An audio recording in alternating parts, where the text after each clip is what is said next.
Meus irmãos, vamos abrir a palavra do Senhor no livro de Atos dos Apóstolos, capítulo de número 1. Atos dos Apóstolos, capítulo de número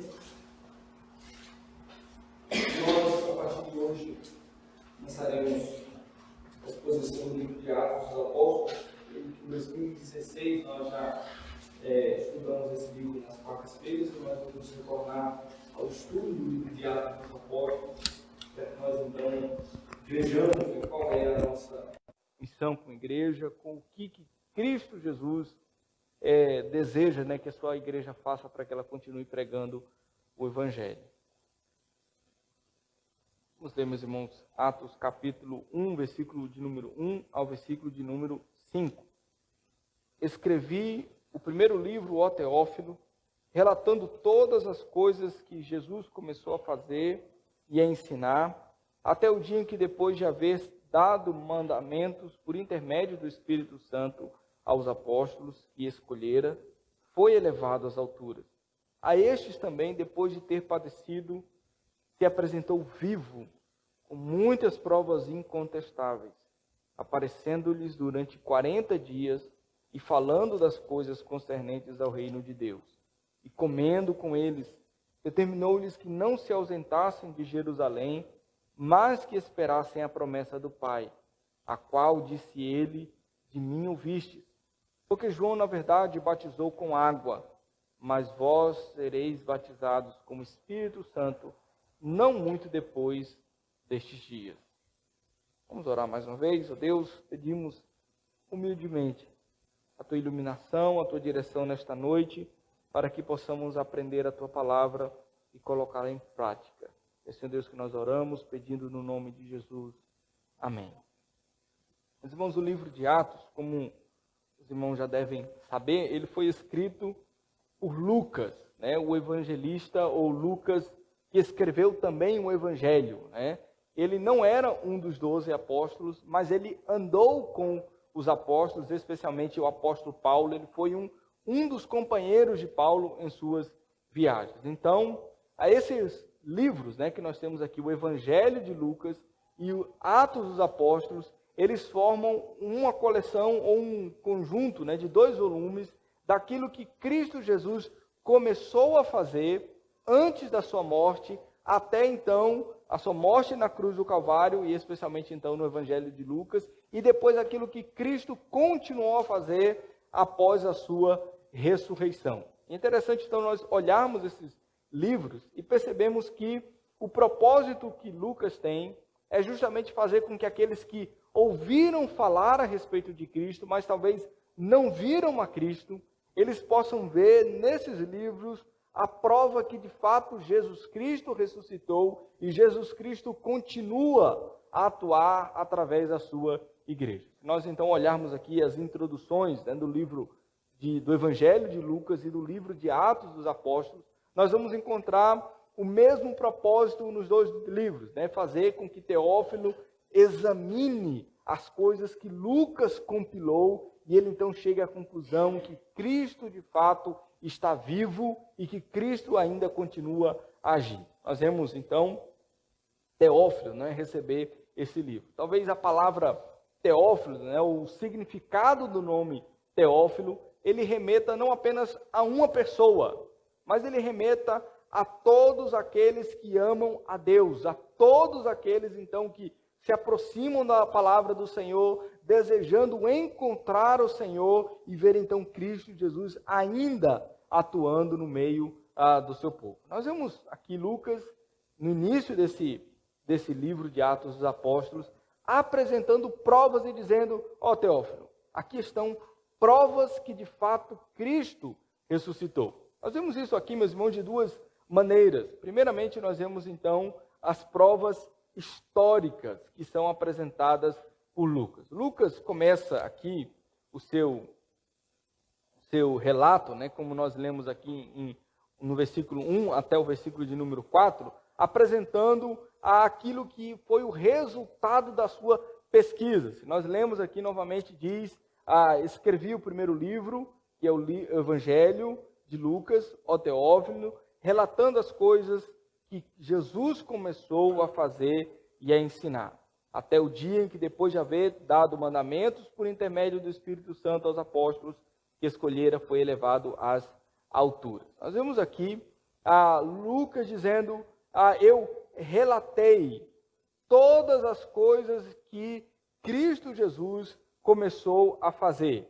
Todas as coisas, então, que Cristo Jesus começou a ensinar. Então, ele, depois então de fazer isso, ele apresenta essas coisas a Teófilo. Se nós olharmos mais uma vez, meus irmãos, lá no início do Evangelho de Lucas, e eu vou pedir para os irmãos lerem comigo lá no Evangelho de Lucas, no capítulo de número 1, que diz assim: visto que muitos houve que empreenderam uma narração coordenada dos fatos que entre nós se realizaram, conforme nos transmitiram os que desde o princípio foram deles testemunhas oculares e ministros da palavra, igualmente a mim me pareceu bem, depois de acurada investigação de tudo desde sua origem, dar-te por escrito, excelentíssimo Teófilo, uma exposição em ordem, para que tenha plena certeza das verdades em que foste instruído. O que Lucas faz aqui em Atos e fez lá em Lucas, no Evangelho de Lucas, é o resultado então de uma acurada investigação. Se vocês lerem depois todo o livro de Atos, vamos perceber como que Lucas tem uma preferência sempre por apontar nomes históricos. Ele diz governadores, ele fala de imperadores, ele fala a respeito de autoridades daquele tempo, que se alguém então for pesquisar fora desses relatos aqui de Lucas e de Atos, vão encontrar justamente esses nomes. E ele diz aqui, eu conversei com essas pessoas. Ele conversou com o apóstolo Paulo, conversou com outros que estiveram caminhando com Cristo, outros que foram testemunhas de Cristo, e diz, eu vi todas essas coisas, e aqui então, depois de uma pesquisa, eu apresento a você, Teófilo, aquilo que foi de fato testemunhado, e uma investigação acurada, para que você então fique firme naquilo que foi ensinado a respeito de Cristo Jesus. Mas, mais do que isso, uma coisa que é fortemente utilizada por Lucas aqui no seu livro, é o fato de que ele fala de testemunhas. Nós lemos aqui no versículo de número 2, dizendo a respeito dos apóstolos de Cristo Jesus que foram escolhidos por ele e andaram com Cristo Jesus. Ele então baseia todo o seu livro naquilo que também eles disseram. E não apenas eles, mas como também o apóstolo Paulo, falando a respeito do evangelho que ele prega, ele diz, o evangelho que eu prego é exatamente o mesmo evangelho que os outros apóstolos pregaram. E ele diz o seguinte, lá em 1 Coríntios, antes de tudo vos entreguei o que também recebi, que Cristo morreu pelos nossos pecados, segundo as Escrituras, e que foi sepultado e ressuscitou ao terceiro dia, segundo as Escrituras, e que apareceu a Cefas e depois aos 12, depois foi visto por mais de 500 irmãos, de uma só vez, dos quais a maioria sobrevive até hoje. Agora alguns já dormem.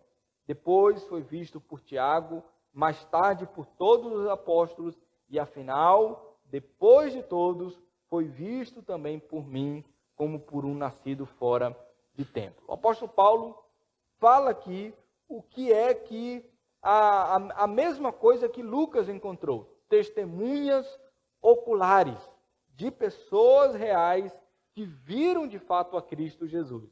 Porque talvez alguém poderia simplesmente dizer, não, aquilo que as pessoas estão dizendo a respeito de Jesus é uma pregação de uma ideia. Porque talvez algumas pessoas andaram com Jesus, o Nazareno, e ele foi morto lá na cruz, e a vida dele se terminou ali, mas as ideias dele são boas. De repente a gente pega essas ideias e começa a espalhar essas ideias por aí, falando a respeito de Jesus, daquilo que ele ensinou, e isso então vai fazer com que os seus ensinamentos se mantenham vivos. Mas o que Lucas está registrando aqui não é o registro de ideias, é o registro de testemunhos de pessoas que de fato viram a Cristo Jesus. Interessante, meus irmãos, que boa parte da teologia liberal mais ou menos se baliza ou tem o seu fundamento nessa ideia. De que não importa tanto se Jesus de fato existiu ou não. Não importa se Jesus ressuscitou ou não. Não importa se ele realizou aqueles milagres ou não. Não importa se ele foi assunto aos céus ou não. O que importa é que pessoas sigam o seu exemplo. Mas esse não é o objetivo das Escrituras. O objetivo das Escrituras, desde o Antigo Testamento, é mostrar o Messias que viria, preparar o caminho do Messias, e então esse Messias de fato veio, pessoas viram a Cristo, ele foi morto na cruz do Calvário, e depois de 3 dias ele ressuscitou, e pessoas viram a Cristo Jesus e estiveram de fato com ele. Nós vemos como de tal maneira isso foi real, que Lucas ele faz questão de registrar aqui um pequeno detalhe. No início do versículo 4 diz, e comendo com eles, Jesus comendo com eles, determinou-lhes que não se ausentassem de Jerusalém. Um pequeno detalhe aqui, que é justamente a maneira de Lucas dizer, o que os discípulos testemunharam não foi uma aparição de um espírito, não foi simplesmente alguém que de repente viu uma alma apenada, alguém então que estava passando ali assombrando. De fato foi um homem, Jesus, que se assentou com eles e comeu com eles. Isso está registrado lá no Evangelho de João, no capítulo 21, quando, depois que Cristo ressuscita, ele vai de encontro aos seus discípulos em certa ocasião, e ele fala para os seus discípulos que passaram a noite pescando, ele diz, vão e pesquem novamente. Não, mas nós não pegamos nada, não pesquem. E eles vão e pescam uma boa quantidade de peixes, e então quando eles retornam novamente à praia, Jesus está sentado, preparou ali um fogo, colocou um pão para assar, e ele então pega peixe para assar também, e os convida a que eles então tomem daquela refeição com ele. Interessante, lá diz, veio Jesus, tomou o pão e lhes deu, e de igual modo deu o peixe. E ali Jesus então faz justamente o que Lucas registra lá no livro de Atos. Jesus comeu com eles. Eles então testemunharam que de fato Jesus ressuscitou, comeram com Jesus, conversaram com Jesus, receberam o ensino de Jesus, porque de fato ele é uma pessoa que existiu realmente. O que Lucas então está mostrando para Teófilo é, Teófilo, tudo aquilo que eu comecei a registrar e a dizer a respeito do que Cristo Jesus fez antes da sua ressurreição, ele tem igual peso das coisas que aconteceram depois. Jesus ressuscitou, de fato, não apenas foi o pensamento ou os ensinamentos de Jesus que se mantiveram vivos, mas a pessoa de Cristo Jesus está de fato vivo. E nós cremos nisso. Isso daqui, meus irmãos, é a centralidade do Evangelho. De que se Cristo Jesus não ressuscitou, nós somos os mais infelizes dos homens. Tudo aquilo que nós fazemos de devoção a Deus é inútil. Se Cristo não ressuscitou, a ideia de culto, a ideia de religião, a ideia então de nós separarmos um momento do nosso dia, ou separarmos um dia para adoração a Cristo Jesus, ou cantar a respeito de Cristo, se dizer cristão, é completamente inútil. Talvez você não gostaria de perder o seu tempo, a sua vida, uma coisa que é mentira. E de fato os apóstolos, eles acreditaram nisso. E é tanto que quando nós olhamos, por exemplo, aqui em Atos, capítulo de número 4, depois que Pedro e os demais apóstolos curam um paralítico, eles são levados diante das autoridades, e as autoridades então proíbem a que eles falem a respeito de Jesus. E eles dizem, lá no versículo 18, chamando-os, ordenaram-lhes que absolutamente não falassem nem ensinassem o nome de Jesus. Mas Pedro e João lhes responderam, julgai se é justo diante de Deus, ouvir-vos antes a vós outros do que a Deus. Pois nós não podemos deixar de falar das coisas que vimos e ouvimos. Depois, ameaçando-os mais ainda, soltaram, não tendo achado como os castigar por causa do povo, e todos glorificavam a Deus pelo que acontecera. Então, Pedro e João disseram: nós vimos e ouvimos, como nós nos calaremos? Em outro momento, Pedro vai dizer: importa nós obedecermos a Deus do que obedecermos aos homens. Ele fala justamente de uma convicção tão real a respeito da ressurreição de Cristo Jesus, que eles estão dispostos a contrariarem as autoridades por causa daquilo que eles creem. E mais extremo ainda do que isso, muitos deles foram levados à morte por causa daquilo que eles viram e ouviram. Você estaria disposto a morrer por causa de uma mentira, de uma coisa que você inventou, de uma coisa que simplesmente, vamos falar de uma ideia aí, vamos dizer que Jesus ressuscitou, e alguém diz: a sua mentira foi descoberta, você vai morrer. Não, realmente, então deixa para lá. Eles morreram de fato, entregaram as suas vidas de fato, porque eles viram, ouviram e disseram: não é justo que nós nos venhamos a calar. Não é justo que nós então fiquemos com isso apenas para nós e não venhamos falar ao mundo a respeito da graça de Deus que foi revelada em Cristo Jesus. Meus irmãos, isso daqui faz com que a nossa vida seja impulsionada de fato a obedecermos a Cristo. Às vezes nós não levamos tão a sério aquilo que a palavra do Senhor revela, porque muitas vezes nós nos encontramos tão distantes da verdade que é revelada nas Escrituras, que Cristo Jesus ressuscitou. E às vezes nós levamos em consideração o conselho dos nossos amigos, levamos em consideração a opinião das pessoas, levamos em consideração aquilo que as pessoas dizem a nosso respeito, às vezes de pessoas que nós nem conhecemos bem, apenas pessoas que nós queremos impressionar, mas às vezes nós não levamos em consideração a opinião de Cristo Jesus, que de fato ressuscitou.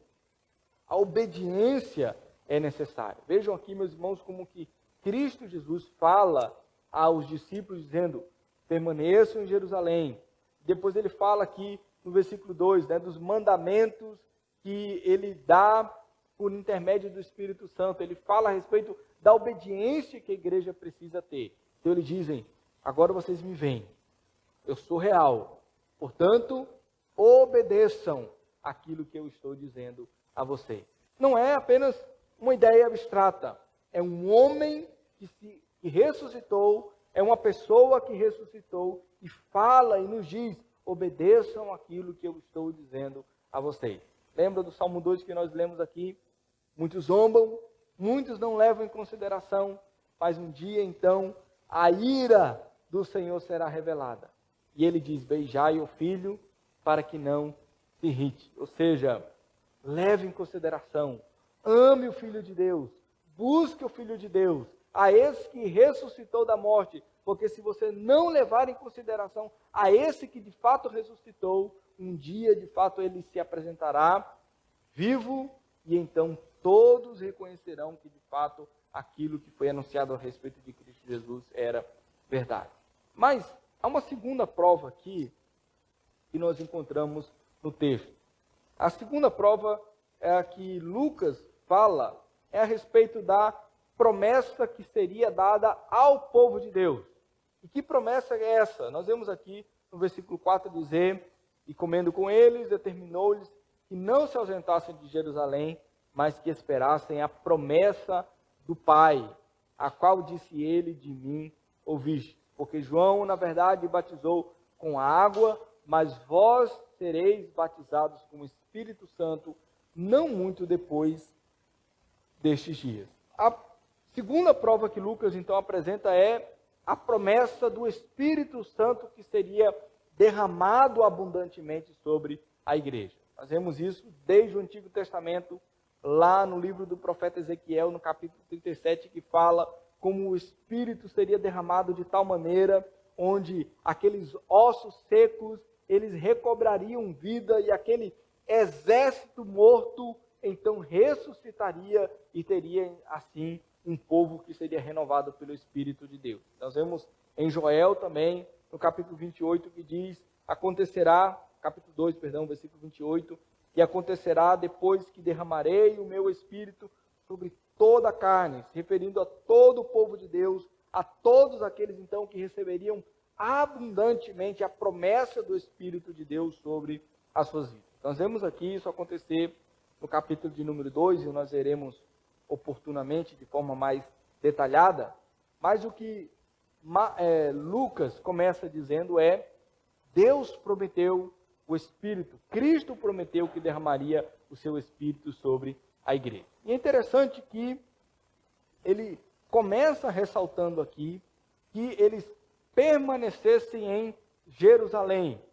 Esperem ali, porque aquilo que vocês receberão em Jerusalém será a capacitação de Deus para que vocês saiam pelo mundo inteiro pregando o Evangelho. Nós veremos isso depois aqui no versículo 8, quando diz que quando vocês receberão o poder, vocês irão por Jerusalém, Judeia, Samaria, até os confins da terra, testemunhando a respeito de Cristo Jesus. Ele fala então daquilo que seria derramado de tal maneira no coração deles, que eles não poderiam ficar em um lugar só, mas eles espalhariam por todos os lugares aquilo que era revelado de tal maneira no coração deles, que eles seriam impelidos a ir em outro lugar pregando o Evangelho. Isso aconteceu lá com Abraão, né? Quando Deus diz a Abraão: sai da sua terra e vai para outro lugar que eu mostrarei a você. Interessante que a gente observa que no meio daquela idolatria toda que Abraão vivia, e talvez ali alguém perguntasse: Abraão, por que você vai sair daqui? Ah, Deus falou comigo. Mas ninguém ouviu nada. Não, aí é problema seu, né? Mas eu ouvi. E de tal maneira isso foi testemunhado no meu coração que eu tenho que sair de onde eu estou para ir para onde Deus me prometeu, onde Deus tem me direcionado. A mesma coisa então acontece aqui quando Jesus está dizendo aos discípulos: em Jerusalém eu derramarei o meu Espírito sobre vocês. Jesus já havia dito isso aos discípulos lá em João, quando ele diz que derramaria do Espírito sobre eles, para que então eles não permanecessem órfãos, mas eles então seriam guiados e consolados pelo Espírito de Cristo Jesus. O próprio João Batista, antes de iniciar o ministério público de Jesus, quando ele pregava e dizia a todos aqueles que vinham a ele se batizar nas águas, ele dizia: virá alguém que é superior a mim e batizará vocês com o Espírito Santo. Ele então cumprirá a promessa que foi dada desde o Antigo Testamento, e vocês então de fato receberão plenamente o Espírito Santo de Deus. Isso daqui, meus irmãos, é uma prova espiritual da ressurreição de Cristo Jesus. O recebimento da promessa, o receber o Espírito Santo do Senhor. Nós, então, quando temos o Espírito de Deus em nós, significa que nós agora cremos em Cristo Jesus. É impossível crer em Cristo, de fato, como as Escrituras nos ensinam, se não for pelo Espírito Santo de Deus. Ou seja, alguém que não tem o Espírito de Deus não crê em Cristo Jesus. E aí você vai encontrar algumas igrejas que ensinam que você primeiro se converte, depois recebe o Espírito Santo.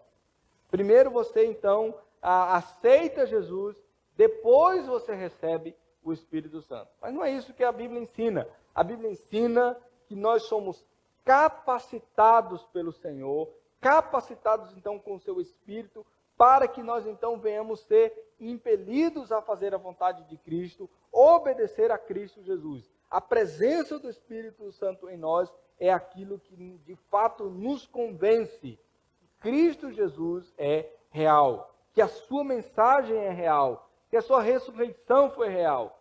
Quando nós, então, temos o Espírito Santo de Deus, nós, de fato, agora somos convencidos por Ele que Cristo Jesus ressuscitou.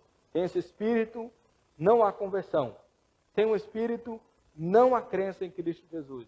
Sem o Espírito de Deus, nós não conseguimos obedecer aquilo que Deus está nos ensinando. Então aqui, Lucas nos apresenta essa segunda prova que é essencial para crermos em Cristo Jesus. Talvez, quando nós, então, vemos aqui a Teófilo lendo, né, e vendo as provas, vendo historicamente, vendo o relato das testemunhas, mas ele seja levado agora a ver, mas e essa promessa? Será que eu recebi? É como nós veremos aqui mais adiante, a partir do capítulo de número 2. Talvez essa mesma pergunta nós precisamos nos fazer também, de olhar o nosso coração e sondar se de fato nós desejamos com a mesma intensidade que os apóstolos desejaram, de ver a Cristo, andar com Cristo Jesus. Desejar com a mesma intensidade de conhecer a Cristo Jesus, não apenas uma ideia, mas de fato aquele que ressuscitou. De acordar pela manhã e dizer, agora eu vou conversar com Cristo. Eu vou me relacionar com Cristo. Eu vou de fato honrar a esse que vive, que está sentado à direita de Deus Pai. Não é simplesmente algo abstrato, algo distante, mas é alguém que é real. Nós então somos convidados aqui a desejarmos, de fato, proclamarmos esse Cristo em todos os lugares, de todas as formas, a respeito dessa ressurreição que é, de fato, real e foi provada e comprovada pelos seus apóstolos. Meus irmãos, essa precisa ser a nossa convicção também. Você crê, de fato, que Cristo ressuscitou? A maneira como você, de fato, mostra ao mundo que você crê que Jesus Cristo ressuscitou, é você obedecendo aquilo que ele diz. Igual os apóstolos que foram testemunha, ouviram, viram e dizem, nós morreremos por isso. Eles obedecem. Se você crê em Cristo Jesus, você então deve obedecer aquilo que ele está dizendo. Se você tem o Espírito Santo de Deus, você recebeu essa promessa, você também é levado a obedecer aquilo que Cristo Jesus ensinou. Então, a maneira como nós demonstramos que aceitamos essas evidências é quando nós vivemos por elas de tal forma que elas, então, moldam o meu caminho. Não é uma mentira, é real. Então, não anuncie ao mundo uma mentira. Quando você desobedece, você está dizendo, Jesus ressuscitou, mas eu não creio a tal ponto de obedecer. Eu não creio a tal ponto de ter que renunciar a algumas coisas. Eu não creio a tal ponto, então, de dedicar a minha vida completamente a isso. Eu creio que ele ressuscitou, mas não é para tanto. Então, anuncie a verdade de Cristo Jesus.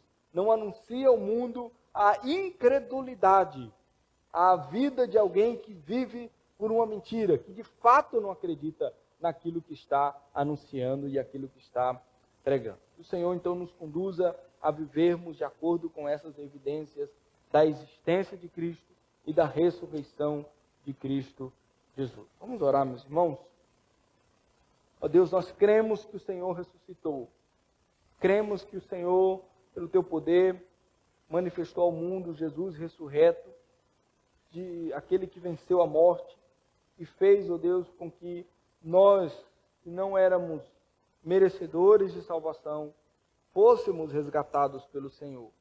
E então, ó Deus, nós, diante do Senhor, nos comprometemos a vivermos por essa verdade, anunciando a Cristo Jesus com as nossas vidas, a tal ponto de dedicarmos tudo o que somos, tudo o que temos, porque cremos que Jesus ressuscitou. Livra-nos, ó Deus, de não obedecermos, de vivermos um cristianismo medíocre, vivermos uma realidade espiritual que não reflete de fato as nossas crenças, ora obedecendo, ora duvidando, ora fazendo aquilo que o Senhor quer, mas ora também duvidando da realidade da tua palavra. Que o Senhor nos ajude a proclamarmos ao mundo da ressurreição de Cristo Jesus, proclamarmos ao mundo que Jesus Cristo é real e nós somos testemunhas da ressurreição de Cristo Jesus.